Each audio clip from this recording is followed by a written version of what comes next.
Hey, my name is Josh Brewer, and today I'm going to tell you about one of life's many problems. It's a problem that's been puzzling people since the 1970s, 1980s is when it was really big, and people have been trying to figure it out since. Many people have been able to, and more have not. And today I'm going to try to explain to you the process of solving this problem. So, today I'm going to explain to you how to solve the Rubik's Cube. Now, before I get into actually solving the cube, I'm going to explain the parts of a cube. So the Rubik's Cube has 6 faces because it is a cube, and each face has a specific color. And the colors on each face will not change. This is a big part of how we solve the cube. The red face will always be across from the orange face, the yellow face will always be across from the white face, and the blue face will always be across from the green face. Always. Another key factor on how to solve it is called algorithms. Algorithms are a set of moves that you use in a particular situation that, when executed correctly, result in a particular solution. So these are the algorithms you are going to be using for solving the cube. Now, they're written in kind of a code, but it makes sense. Here's kind of a key, I guess you could say, for the algorithms. T stands for the top face, which would be the top part of the cube. D stands for the down face, which would be the bottom. Left is the left side, right is the right side. B is the bottom, and F is the front, or B is the back, sorry. And so I will explain when to use these algorithms when we get there. We don't even use those for the first few parts. So to start off, you start off with a white cross. And I just choose white just because it's easier and it's got the sticker on it, it just looks good. So you start off by getting one white part together and you match the other side of the white corner with its color. So you're going to just twist it until it matches up. So now you have this one solved part here. And you're going to do that for the rest of the sides. And I'll go ahead and do that real quick.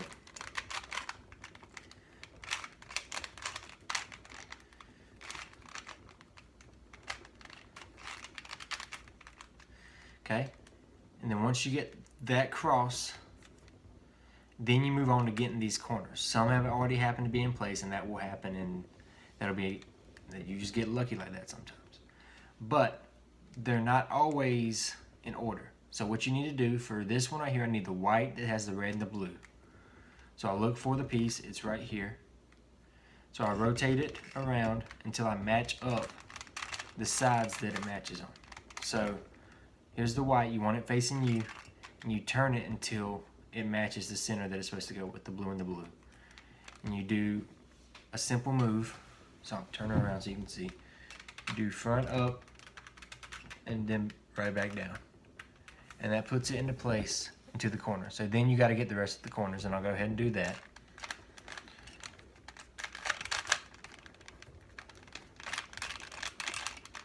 Okay, so now we have that whole bottom layer solved.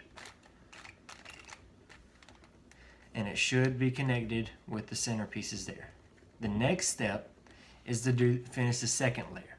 And so that's just these corner pieces, because the middle pieces, like I said, do not move. So you look at your top part here, and you turn to try to find a part that matches. So I'm going to find this red, and I'm going to match it there with the red. And it's got a green sticker here, so it needs to go right here. So this piece, when it is in its right position, will be here, where it completes the square. So there's a particular move for that as well. You turn the sticker you want away from the side you want it to go to. So it's away, up, away, back down. Match the corner back up, and then match the white, and then back down. And that puts it in its right spot. Then you go on to solve the rest of the sides the same exact way, and I'm going to do that real quick.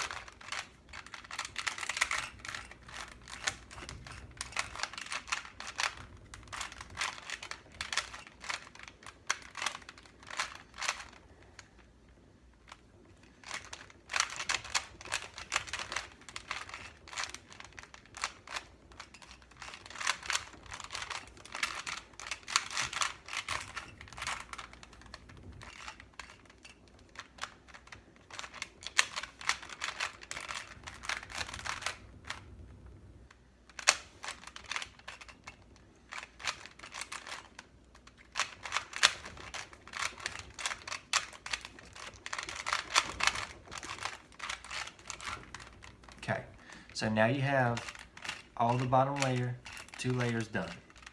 Then you move up to the top. And the same way we did the cross with the white, you're going to do the cross with the top. And this is when we start getting into the algorithms.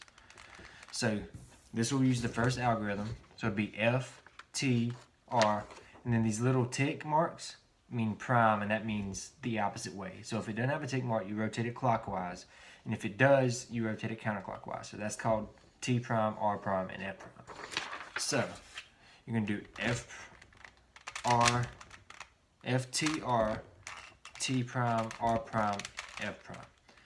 And you keep doing that until you get a cross at the top. So F, T, R, T prime, R prime, F prime. Once we get our cross, we then have to get our corners. Sorry, and then we get our corners. Once we get our corners, we use this algorithm. F, T, R prime, T, R, T prime, prime, R prime. So, which is very simple. It sounds really complicated there, but it's not. It's just up, over, down, over, up, over twice, back down. And you continue doing that until you get the whole top side full of the yellow.